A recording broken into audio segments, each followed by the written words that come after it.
Solo un aviso. Este episodio contiene descripciones de violencia y referencias a insultos racistas y homofóbicos. Se recomienda discreción. Hola, soy Nuria Net, presentadora y una de las productoras ejecutivas de American Colony. Una nota antes de comenzar. La productora de este episodio, TJ Rafael, creció hablando únicamente inglés. Su padre José, puertorriqueño de pura cepa, entendió que tenía que asimilarse en la escuela, en el ejército, en su entorno laboral y familiar, y así poder integrarse en Estados Unidos.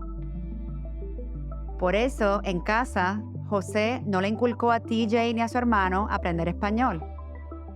Eran otros tiempos. Esta pérdida del lenguaje a través de generaciones le ocurre a muchísimos puertorriqueños de la diáspora. Es parte del legado colonial que sigue afectando a Puerto Rico y a nuestra gente. Esta versión en español que vas a escuchar está narrada por mí.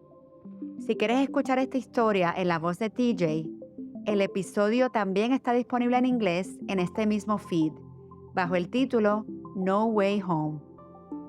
Vamos al episodio.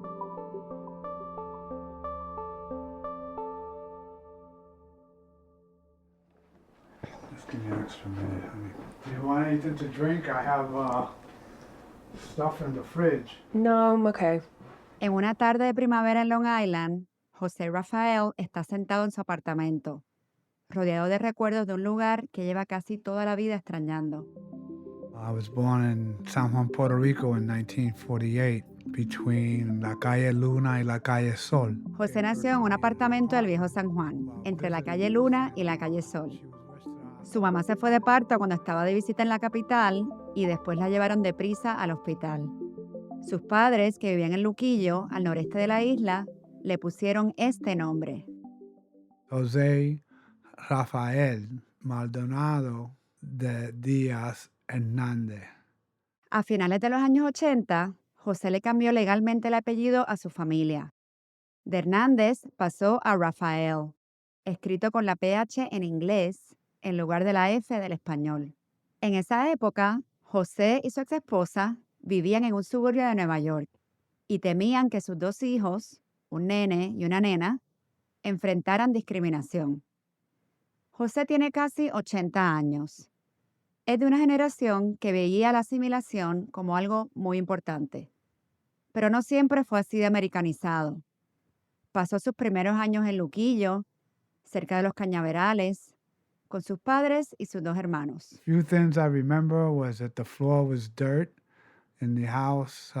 It was a one-room house. La mamá de José, Francisca, no hablaba ni papa de inglés. Hacía lo que podía. Era una jibarita del campo puertorriqueño y ni siquiera sabía escribir su nombre. But she did her best. She did whatever she could. She was a jíbara from Puerto Rico, from, the fields. She didn't even know how to write her name. Su mamá empezó a trabajar en el cultivo del café en Puerto Rico cuando todavía era una niña, a finales de los años 20 del siglo pasado. Nunca fue a la escuela. She's like, I'm not learning to speak English because there's no need for me to speak English. Esa era su lógica. No aprendería inglés porque no le hacía falta. Todos a su alrededor hablaban español. ¿Para qué? This was her logic. Pero a principios de los años 50, cuando José tenía unos 5 años, su papá Manuel, que hablaba inglés y español, decidió mudar a la familia a Nueva York. Primero vivieron en el barrio, cerca de la calle 110 en Manhattan, y con el tiempo se mudaron al South Bronx. Pero desde el principio, la vida en ese nuevo mundo fue difícil para José. Because I was abused repeatedly by the school teachers. En la escuela, los maestros lo maltrataban por no saber inglés. Con lo poco que dominaba el idioma y con una dislexia severa, lo dieron por perdido. So I was just considered stupid. Su papá murió en 1960, cuando José tenía 12 años. Y para ayudar a su mamá, él y sus dos hermanos se pusieron a trabajar. Antes y después de clases, abrillantaban zapatos en la estación de Grand Central por 15 centavos el par. Pero ya de adolescente, el barrio se puso más duro. I realized that I needed a weapon to take to school to protect myself. Empezó a llevar un arma a la escuela para I protegerse. was shot. A los 16 años lo I balearon. was stabbed when I was like 17 on my stomach. A los 17 lo apuñalaron en el But it wasn't estómago, deep enough. aunque la My herida no brother fue muy gave me profunda. stitches, and he Su had some hermano le needles cosió a in my José knee y también le sacó con unas pinzas la bala que todavía se asomaba por la rodilla. because it was still sticking out. Y lo peor estaba por venir. Desde Latino Newsletter, Shake It Easy Media, estás escuchando American Colony, una serie sobre cómo el peso del colonialismo marca el día a día de los puertorriqueños. En este episodio, para un veterano boricua, volver a la isla que lo vio nacer no es tan fácil como empacar e irse, y su historia saca a la luz lo que enfrentan miles de veteranos boricuas en Puerto Rico. Soy Nuria Net, y este es el episodio 2, Volver o Vivir.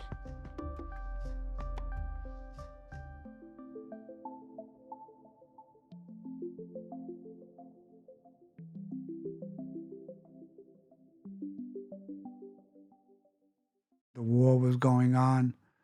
We all had been talking about it, everybody, the teenagers. En 1965, Estados Unidos intensificó su participación en la Guerra de Vietnam. José se graduó de la escuela superior al año siguiente, justo cuando el reclutamiento llegaba a su punto más alto. En 1966 reclutaron a más de 380,000 hombres, la cifra más alta de toda la guerra. A muchos de los jóvenes que José conocía en el South Bronx les llegó el llamado del tío Sam. Some of them that got notices just ignored them or didn't show up. Ignorarlo era una jugada muy arriesgada. Del gobierno de Estados Unidos nadie se escapaba. Military police would show up at our apartments at night and take us. They used to just Según come José, knocking on la your policía door. militar llegaba de noche a los apartamentos y se los llevaba. Two, three of the boys Dice que a 3 muchachos que él conocía again. nunca más se les volvió a ver.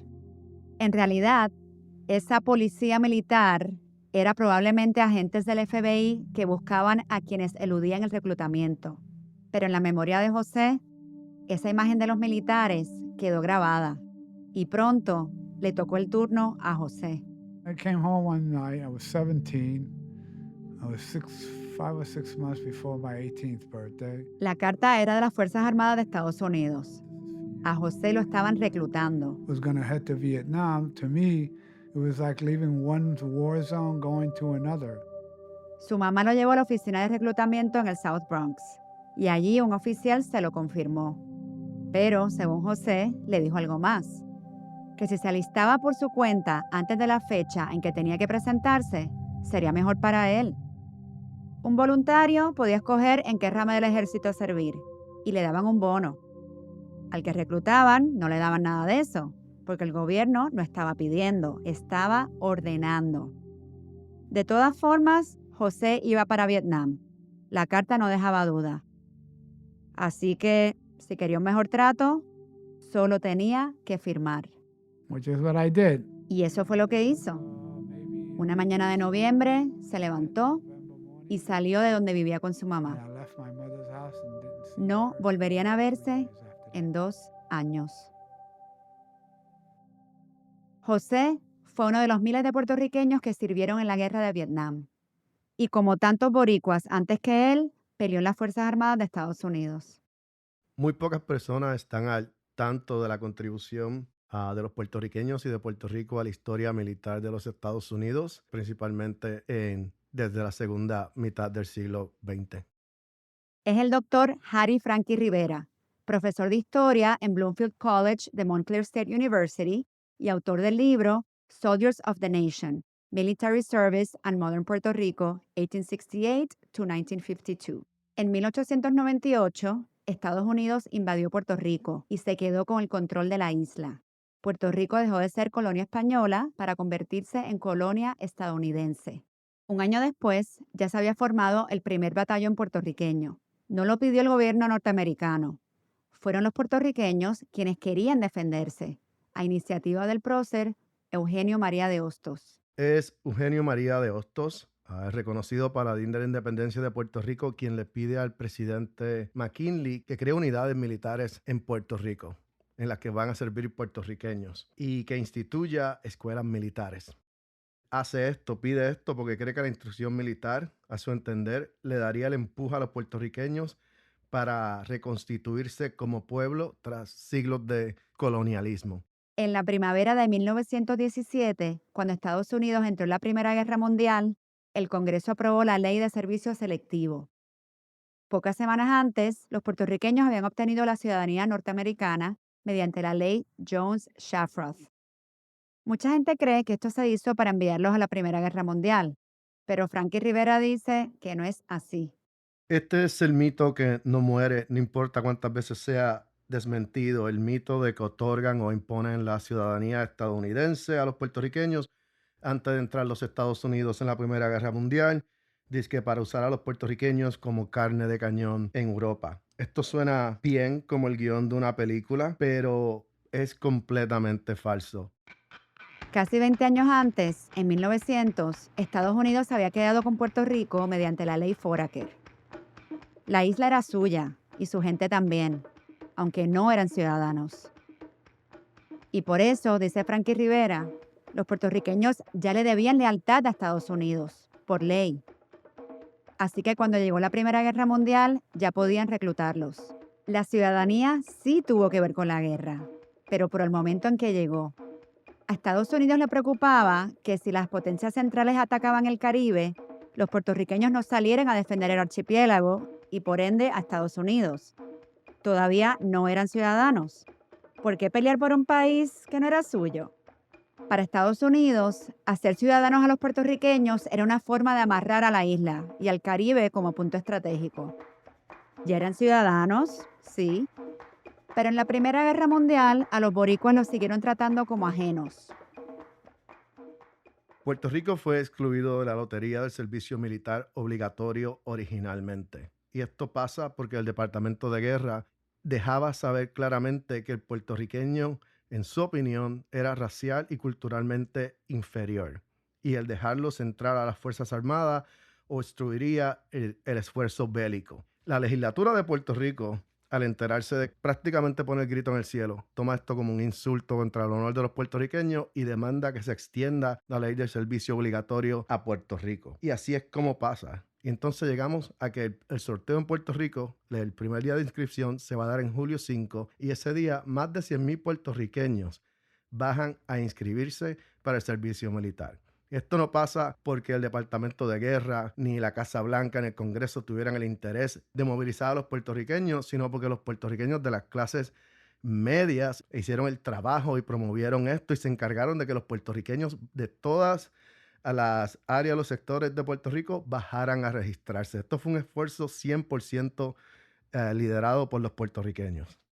Después de todo eso, Estados Unidos movilizó a unos 18,000 puertorriqueños para la Primera Guerra Mundial, pero nunca los mandó a los campos de batalla de Europa. La política del Departamento de Guerra es que los boricuas jamás saldrían de la isla. Esto es lo que vemos en los documentos del Departamento de Guerra declasificados a décadas tras la guerra. Los puertorriqueños, al igual que los afroamericanos, tuvieron que luchar por su derecho a servir en las Fuerzas Armadas y lo hacen por muchas razones. Para probar su hombría individual y colectivamente, para probar su valía como pueblo, y para destruir los mitos y estereotipos de inferioridad racial y cultural, los cuales se usaban para negarles el autogobierno. La Segunda Guerra Mundial sí llevó a los boricuas al frente. El Regimiento 65 de Infantería, formado íntegramente por puertorriqueños y conocido como los Borinqueniers, cruzó el mar para pelear. De nuevo, el Departamento de Guerra seguía la política de no asignarle combate al 65 de Infantería. Por eso es que son altamente entrenados. O sea que van de training en training, entrenamiento en entrenamiento. This is Puerto Rico's newest military unit, ready to serve. Pero, de hecho, de las pocas veces que ven acción, fueron pequeñas escaramuzas y casi pasan por accidente. Se les utilizó a estas tropas altamente entrenadas para el combate como tropas de apoyo, como tropas de retaguardia. Inclusive durante la famosa batalla llamada Battle of the Bulge, en la cual los Estados Unidos y los aliados estaban desesperados por tropas para mantener el frente, ni siquiera durante esta emergencia se utilizan las tropas puertorriqueñas en combate. Eran soldados bien preparados, sumamente adiestrados. Querían pelear por la libertad, la democracia, el derecho a gobernarse a sí mismos, aunque a muchos todavía les faltaba esas mismas cosas en su propia tierra. Y pronto les llegaría la oportunidad de combatir en el frente. Más de 60,000 puertorriqueños servirían en la Guerra de Corea. General MacArthur has praised the Puerto Rican 65th Regiment for its valor during the bitter Korean campaign. And in World War II, they also served heroically. Y esta es la primera vez que una unidad puertorriqueña, el 65, los Borinqueniers, ven acción como tropas de primera línea y lo hacen bajo la bandera de las Naciones Unidas, bajo la bandera de los Estados Unidos y ondeando la bandera de Puerto Rico. Luis Muñoz Marín y el Partido Popular tratan durante esta guerra de movilizar la mayor cantidad de puertorriqueños posibles y lo hacen para removilizar a esos soldados cuando regresen utilizando los beneficios que tienen a través del GI Bill. Estos soldados, estos campesinos y trabajadores convertidos en soldados regresan de la Guerra de Corea, muchos de ellos después de ponerse zapatos por primera vez durante su entrenamiento militar y pasan de ser jíbaros y trabajadores a soldados, veteranos y a ciudadanos empoderados por su servicio y el GI Bill. Y llegan a terminar la escuela superior o a ir a escuelas vocacionales, escuelas técnicas o a la Universidad de Puerto Rico. Esos veteranos de Corea usarían el dinero del GI Bill para ayudar a construir el Puerto Rico moderno de mediados del siglo XX. Pero ese boom llegó al mismo tiempo en que la agricultura de la isla iba desapareciendo. Empezaba la era de los vuelos y la promesa de trabajo en Estados Unidos empujó a más de 1 millón de puertorriqueños a irse. Entre ellos, la familia de José Rafael. Pero los puertorriqueños del archipiélago mantuvieron su servicio militar en los años 60 y 70. Durante la Guerra de Vietnam, se estima que 48,000 boricuas sirvieron en las Fuerzas Armadas. Son desproporcionalmente asignados a tropas de combate durante esta guerra. Es porque existe un vínculo entre pobreza y raza o etnia y el acceso a la educación. Y también tenemos que contar las barreras culturales, incluyendo el idioma, lo cual lleva a que los latinos y en particular los puertorriqueños que residen en los estados obtengan porcientos más bajos en sus exámenes de aptitud para el servicio militar. Y esto lleva a que sean asignados a tropas de combate. Las cifras oficiales del gobierno indican que 320 puertorriqueños de la isla murieron en Vietnam, pero lo más probable es que muchos más boricuas hayan muerto en los campos de batalla del sudeste asiático. Es difícil precisar esas cifras. El gobierno de Estados Unidos divide las muertes por estado, así que seguramente hubo puertorriqueños de Nueva York, Chicago, Filadelfia y otros lugares que murieron en la guerra. Pero esas muertes no figuran en los totales de Puerto Rico. Cientos de miles de soldados estadounidenses cayeron heridos en la guerra, pero no los contaron por raza ni por grupo étnico. Y mientras José andaba por las selvas de Vietnam, todavía un adolescente, lo hirieron en combate.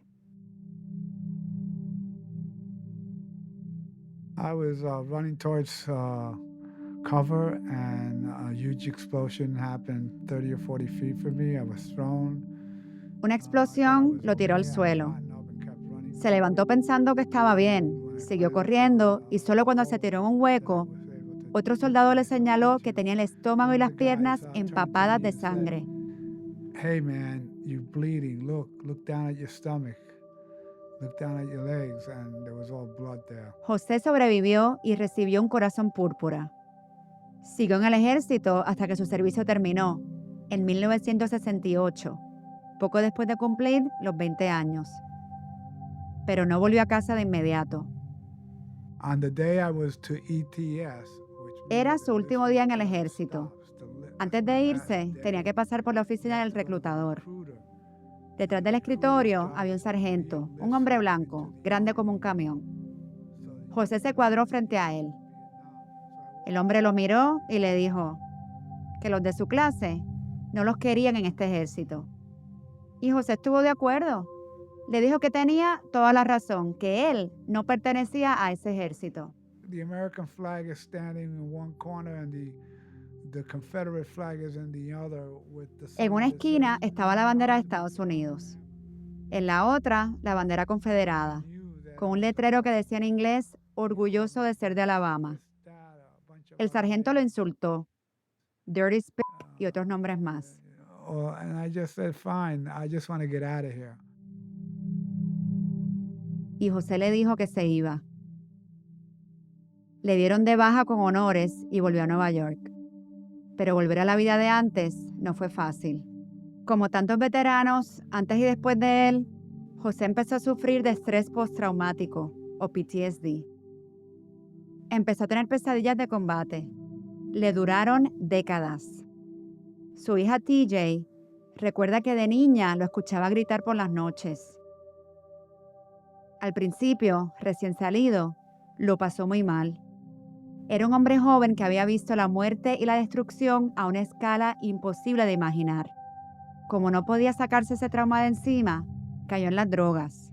Within a year and a half, I was homeless. I was living on the streets, panhandling. En menos de 1 año y medio, estaba sin hogar, en la calle, pidiendo limosna. Vietnam no lo había matado, pero si algo no cambiaba pronto, estaría muerto antes de cumplir los 22. José decidió que necesitaba un cambio de verdad. Sort of like lingering out there, just stretching my arms out to get to that place where I know I belong. Sentía que andaba a la deriva. Quería irse a un lugar donde se sintiera seguro, donde sintiera que pertenecía. Así que volvió a Puerto Rico. Se mudó con su medio hermano Manuel, hijo del primer matrimonio de su papá. Empezó a sanar. Y una vez dejó las drogas, José estaba decidido a tomar otro rumbo. Well, I was living with my brother, who was extremely successful in Puerto Rico as a hairdresser. He was doing all the novela stars and all these other celebrities. Su hermano era un estilista exitoso en Puerto Rico. Peinaba a las estrellas de las telenovelas y a otras celebridades. Lo tomó bajo su ala y le decía, así se hace, esto es lo que vas a ser otra persona. José pensó primero en ser barbero, pero decidió que prefería trabajar entre mujeres. Pagaban mucho más. Se quedó en Puerto Rico 1 año, entrenando con su hermano. Consideró sacar la licencia de estilista en la isla, pero como no escribía bien en español, temía no pasar el examen. Así que volvió a Nueva York, decidido a estudiar allí para sacar su licencia de estilista. De vuelta en Nueva York, José pidió una cita con la Administración de Veteranos, o el VA en inglés. Le dijo al asesor que el curso en la Academia de Belleza costaba $600. Lo único que necesitaba era el dinero del GI Bill que el ejército le había prometido. Pero el asesor le dijo que el ejército no le iba a dar ni un centavo, porque eso era una academia para patos. Que si José quería entrenarse como estilista, era porque obviamente tenía que ser gay. He said, you probably are a fat, that's why you want to go there. Well, it didn't go well for me after that statement. La cosa no terminó bien. José se la tiró encima y agarró al asesor por el cuello. Al caer los dos, José se dio cuenta de que el hombre era un veterano de Vietnam que había perdido sus piernas en combate, como Teniente Dan en Forrest Gump. Sacaron a arrastrar a José y lo tiraron a la calle. Le dijeron que no volviera nunca más. Nunca le pagaron el dinero del GI Bill, pero José encontró otra manera. But I found another way. Sacó su primera tarjeta de crédito y se fue a la escuela de belleza. Al ser estilista, la gente asumía que José era gay, aunque no lo fuera. De hecho, una de sus clientas acabó siendo su esposa, la madre de TJ y su hermano. El gobierno lo había tratado como tal sin serlo. Lo habían tratado como menos por ser boricua, y aún así, José siguió adelante. José se hizo un estilista de primera. Trabajó en salones de Park Avenue, peinó en películas con Leo DiCaprio y Mark Ruffalo, y su trabajo apareció en la revista Vogue y en las pasarelas de París, Nueva York y Milán. Y así, José alcanzó el sueño americano. De niño, perdió a su papá y lo superó. Sobrevivió a la pobreza y a la violencia de las calles. Sobrevivió al horror de la guerra. Por un tiempo, la vida le sonrió, pero las heridas del combate lo siguieron por años, mucho después de dejar el ejército. En Vietnam, José fue una de las miles de personas expuestas al agente naranja, un agente químico mortal. El ejército lo usaba para arrasar la selva y destruir las siembras, para que las fuerzas norvietnamitas y del Vietcong no tuvieran dónde esconderse ni con qué sobrevivir. José lo vio con sus propios ojos. Su unidad estaba postada en la selva de Vietnam. Una vez salieron por una semana en una misión y al volver al campamento, All the woods that were there for about 50 feet or surrounding were all gone. Just todo el bosque alrededor, unos 15 metros a la redonda, había desaparecido. El ejército había fumigado la zona para eliminar la vegetación y avanzar más adentro. Ese químico contenía una dioxina altamente tóxica que enfermó tanto a veteranos como a civiles vietnamitas por años. A José, la exposición al agente naranja le causó cáncer a principios de los años 2000. En ese momento lo venció. Pero ahora, más de 20 años después, I've been told that I had bladder cancer. José fue diagnosticado con cáncer de vejiga. La Administración de Veteranos reconoce que ese cáncer está ligado a la exposición al agente naranja. José recibió la noticia el 31 de octubre del 2025 y escuchar el diagnóstico lo aterró. Por suerte, vive a 15 minutos del Hospital de Veteranos en Long Island y ahí le hicieron los estudios para ver si el cáncer se había extendido a otras partes del cuerpo.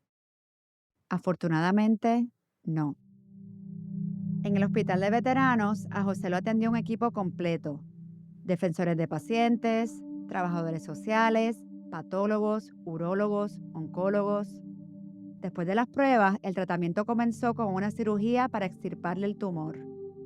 Esa cirugía dejó ver lo grave que era todo. El doctor le dijo a la familia: hay tanto cáncer ahí dentro. A José le esperaba un tratamiento agresivo de quimioterapia y radiación. Pero todo cambió de golpe, un día frío y oscuro de enero. A José le explotó la vejiga. Podía entrar en shock. Podía morir de sepsis. All I can say was the experience of that was horrific. The pain was horrific. I didn't know which way it would go. Fue un horror. No sabía para dónde iba la cosa, ni si iba a vivir o morir. José necesitó una cirugía de emergencia para extirparle la vejiga. Una semana en el hospital y aún después de salir, la recuperación fue dura. Su cuerpo estaba destrozado. Le habían extirpado un órgano entero y le habían tenido que reconectar los riñones y las vías urinarias. Después de salir, José volvió a la sala de emergencias del Hospital de Veteranos 3 veces en 8 semanas. Su cuerpo gastaba tanta energía tratando de sanar que quemaba calorías sin parar y bajó a 109 libras, un peso peligrosamente bajo para sus 5 pies y 9 pulgadas de estatura. El cuerpo se le empezó a apagar. No se sabía si iba a recuperarse, ni siquiera si iba a vivir. Pero los médicos del Hospital de Veteranos le salvaron la vida una y otra vez. So grateful as can be for the VA doing what they had to do to make sure that I didn't pass. José no tiene más que gratitud por todo lo que hicieron en el Hospital de Veteranos para que no muriera. Mientras grabamos esto, está mejor. el cáncer no ha vuelto y sigue trabajando con los médicos para mantenerse con vida. Pero mientras su salud se estabilizaba, otra realidad se le fue metiendo. I want to retire to Puerto Rico. I wanted to, or always wanted to, since the day I left and came back to New York and started my career. It's always been on my mind that someday I would eventually make the move there. José quiere retirarse en Puerto Rico. Lo ha querido desde el día en que se fue, desde que volvió a Nueva York y empezó su carrera. Siempre tuvo en la cabeza que algún día se mudaría allá. Pero volver ahora podría ser arriesgado, porque en todo Puerto Rico hay un solo hospital de veteranos operativo, aunque en la isla vivan más o menos 70,000 veteranos. Más de la mitad son mayores de 65 años. Y ese único hospital de veteranos en San Juan no solo atiende a los veteranos de Puerto Rico, también lo usan todos los veteranos de San Tomás y Santa Cruz en las Islas Vírgenes estadounidenses. La Administración de Veteranos tiene 9 clínicas satélite para veteranos en todo Puerto Rico, pero ninguna ofrece atención de emergencia y no todas cuentan con especialistas, según su página web. Un informe de 2024 de la Oficina de Rendición de Cuentas del Gobierno, la GAO, por sus siglas en inglés, encontró lo siguiente. Funcionarios del Hospital de Veteranos de San Juan dijeron a los investigadores federales que el hospital había tenido demoras de hasta 10 años para recibir ciertos equipos médicos y servicios de especialistas, algo que sí está disponible en el sistema de veteranos en Estados Unidos. Pero los equipos médicos no son lo único que falta en la isla. El Hospital de Veteranos en San Juan también ha sufrido una grave escasez de personal. Los profesionales de la salud se están yendo de Puerto Rico para buscar mejor paga y mejores condiciones de trabajo en Estados Unidos. Para algunos veteranos en Puerto Rico, todo esto se va acumulando. Muchos veteranos se han ido fuera de Puerto Rico para poder recibir mejor tratamiento en Estados Unidos. Y aunque yo tengo un doctor primario que es excelente, que se asegura que yo tengo mis medicamentos y mi tratamiento al día, existen barreras en cuestiones de especialistas. Por ejemplo, el psicólogo mío hace 2 años y medio que se fue. Todavía no tengo uno asignado y tardaron casi 2 años y medio en conseguirme una cita con otro doctor de otra clínica, pero hasta el día de hoy no tengo un psicólogo asignado para mí.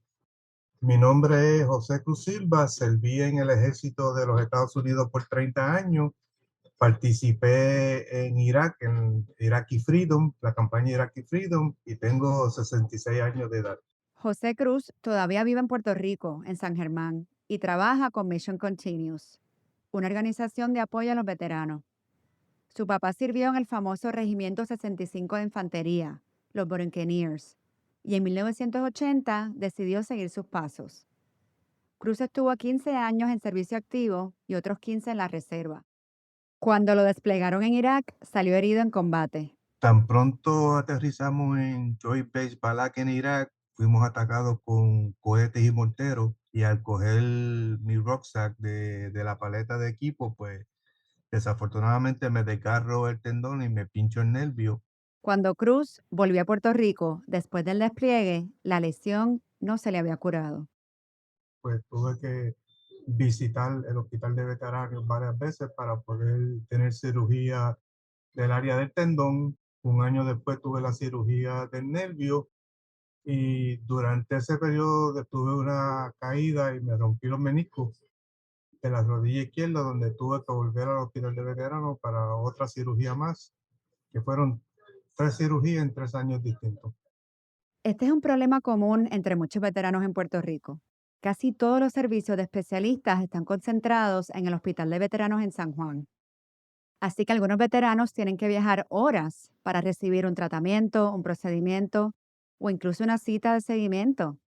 Aquel informe del GAO de 2024 explicó que la geografía era una de las mayores barreras para que los veteranos en Puerto Rico recibieran atención médica. José Rafael quiere retirarse en la costa suroeste de Puerto Rico, cerca de Guánica. Le encantaría una casita tranquila frente al mar. Pero con casi 80 años y recién operado, Sería durísimo viajar horas hasta San Juan para una cita de seguimiento con un especialista. Pero la geografía no es el único obstáculo. Según Cruz, hasta conseguir una cita puede resultar difícil. Por lo que él ha vivido, la comunicación con la Administración de Veteranos en Puerto Rico es bastante inconsistente. Tuve una llamada del departamento de VA para una cita fuera de VA con un dentista, ya que mi dentista fue movilizado y no regresa hasta septiembre. Estaba guiando, no pude coger la información, pero me dijeron que me iban a enviar una carta para la cita. La carta nunca llegó. De momento recibo una llamada de VA diciéndome que no fui a mi cita, que yo le dije, bueno, no pude ir a la cita porque nunca me dieron la dirección ni la información del médico o dentista donde tenía que ir. Cruz no es el único con este problema. En un grupo de Facebook para veteranos puertorriqueños, alguien escribió en inglés: Llevo 4 días tratando de llamar al Hospital de Veteranos en San Juan. Hora y media en espera. ¿A alguien más le está pasando? Otros respondieron. Uno dijo: A mí también. Es el cuento de nunca acabar. Y otro: Nunca contestan el teléfono. Nunca. Mientras tanto, en Nueva York, esto pasó durante la entrevista con José Rafael. Hello? Hi, good afternoon. Is this Mr. Raphael? It certainly is. How can I help you? Hi, I'm calling from the primary care department at the VA. How are you? I am well. Good. They wanted me to give you a call to see if we could schedule you an appointment. Era el hospital de veteranos cerca de su casa, llamándolo para coordinar una cita. Justo lo que tantos veteranos en Puerto Rico no logran, que les contesten. Hay una diferencia marcada en los hospitales de veteranos en Estados Unidos que en Puerto Rico. Pero cuando hay una emergencia y está muy lejos de San Juan, los veteranos en Puerto Rico pueden ir a hospitales que no son de la Administración de Veteranos. Es algo que el propio Cruz vivió. En 2013, después de una cirugía, ya de vuelta en su casa en San Germán, se le empezó a formar un coágulo en la pierna. Los médicos lo llamaron trombosis venosa profunda. Querían que me trasladaran hacia San Juan en ambulancia, pero la práctica de la política del Hospital de la Concepción era de que como tenía el coágulo me iban a hospitalizar en la Concepción, pero la doctora de la clínica Mayagüez quería de todos modos que yo me fuera para San Juan y pues luego de una pequeña discusión y unos acuerdos que llegaron, pues fui hospitalizado en San Germán, porque si me trasladaban en la ambulancia a San Juan, pues posiblemente el coágulo podía subir y me podía afectar los pulmones o podía morir en el camino. En general, la Administración de Veteranos dice que decide dónde construir hospitales según la población y la demanda. Pero Cruz dice que por el trato que reciben los veteranos en la isla, algunos han terminado mudándose a Estados Unidos. Pero he conocido varios casos donde compañeros veteranos se han tenido que ir para los Estados Unidos para recibir tratamiento por varias razones. Una de ellas fue porque el diagnóstico fue incorrecto y cuando llegó a Estados Unidos pues le notificaron el diagnóstico, le dieron el tratamiento y otro sinceramente porque aquí no le estaban dando el tratamiento necesario para poder tratar su condición médica y se fueron para Estados Unidos. Un informe de este año de la Comisión de Derechos Civiles de Estados Unidos encontró que a los veteranos puertorriqueños les diagnostican tarde y con más frecuencia que a los de Estados Unidos y que muchas veces tienen que salir de la isla para recibir atención, porque en San Juan faltan subespecialidades y tratamientos avanzados. ¿Y si le hubiera tocado esto a José en enero, cuando se le reventó la vejiga? I don't think I would have made it off the island. I think I would have died because the diagnose at the VA was imminent. Either remove it immediately or face death. José está convencido de que no habría salido de la isla vivo. El diagnóstico fue claro: o le sacaban la vejiga ya o se moría. Pero esta no es la primera advertencia del gobierno de Estados Unidos. El informe de 2026 llegó después de otros que ya habían señalado otras fallas en el sistema. En 2017, La preocupación por la atención dentro de la Administración de Veteranos en Puerto Rico había crecido tanto que alguien les pasó a investigadores federales una lista de 55 pacientes con cáncer. Denunciaban diagnósticos tardíos, tratamientos tardíos, muertes que se pudieron evitar y otros problemas. Una investigación del inspector general en 2019 confirmó después problemas con el seguimiento de los pacientes, con la comunicación entre los médicos y con la coordinación del cuidado. En algunos casos, ni siquiera estaba claro qué médico o departamento era responsable de supervisar el tratamiento de un paciente. The Latino Newsletter le pidió comentarios al Departamento de Asuntos de Veteranos en Puerto Rico, pero hasta el momento de esta grabación y después de mucho ir y venir, incluso al punto de que una portavoz cuestionó el título de esta serie, American Colony, solo nos respondieron que teníamos que radicar una solicitud bajo la Ley de Libertad de Información. Lo hicimos y todavía no hemos recibido nada. A pesar de que nosotros, pues, utilizamos el mismo uniforme, vamos a los mismos conflictos, pero los tratamientos no son iguales. Por alguna razón, en Estados Unidos los tratamientos son mejores que aquí en Puerto Rico. En una esquina de su apartamento, José Rafael tiene algunas pinturas y fotos de Puerto Rico. Le permiten soñar con un futuro que aún se siente fuera de su alcance. Ese sueño se le ha ido apagando poco a poco. Después de todo lo que su cuerpo ha vivido, mudarse a una isla con un solo hospital de veteranos y con tan poco acceso a tratamientos especializados podría costarle la vida. As a veteran, it makes me feel like I've been forgotten. As a Puerto Rican, it makes me feel I'm being discriminated against. Como veterano, José se siente olvidado. Como puertorriqueño, se siente discriminado. It's something that pulls on me to want to go there, to go back.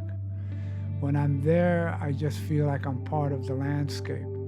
The trees, the horizon in the distance. Algo lo jala a querer volver. Cuando está allá, siente que es parte del paisaje. Los árboles, las montañas a lo lejos al caer la tarde, el aire dulce del yunque, todas esas cosas que forman una persona y que de algún modo le hacen falta. Su hija TJ le pregunta, ¿qué le diría a la gente que podría arreglar el sistema? If you had the ear of, people that could fix the system, what would you say to them? That's a hard question to answer because I can think of a dozen things I'd like to say to them. And the only conclusion I can come to is that they don't care or decide that the money spent is not worth it.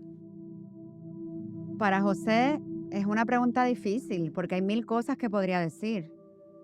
Pero la única conclusión a la que llega es que no les importa o que deciden que el dinero no vale la pena gastarlo.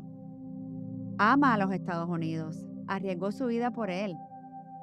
Y aún así, la respuesta que recibe es, apúrate y espera. I love this country.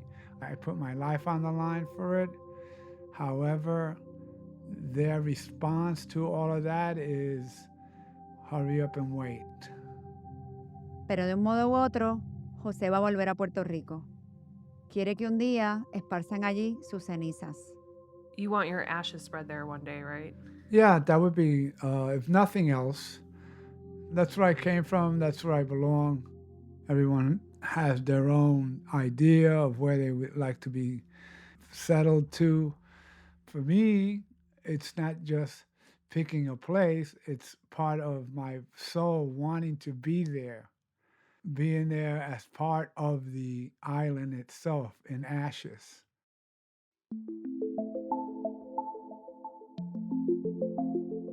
Para José, no es solo escoger un lugar, es algo del alma. Quiere volver a Puerto Rico hecho cenizas, ser parte de donde nació. Su cuerpo y su alma pertenecen a esa tierra. José y su familia ya escogieron el sitio donde descansarán sus cenizas. Queda a unos 15 minutos del centro de Guánica. Se llama Heaven Beach. Y algún día, ojalá dentro de muchos años, allí estará su familia esparciendo sus cenizas en la costa de su tierra. You know, I belong there. My body and soul belongs in that soil. En el próximo episodio de American Colony, una historia de béisbol o la pelota, de lo que Puerto Rico les dio a los afroamericanos cuando su propio país se lo negaba, I never felt freer in my life. y de lo que recibió a cambio. Roberto Clemente, I feel like if you were alive, Puerto Rico would have had a better understanding of what sovereignty is.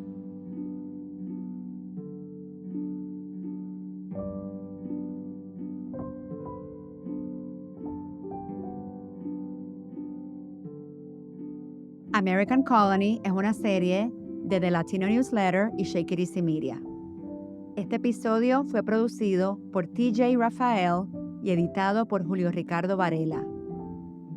American Colony es un concepto original de Julio Ricardo Varela. Yo soy Nuria Net, editora principal, y Joaquín Cutler es nuestro productor principal. Los presentadores somos Julio Ricardo Varela y yo.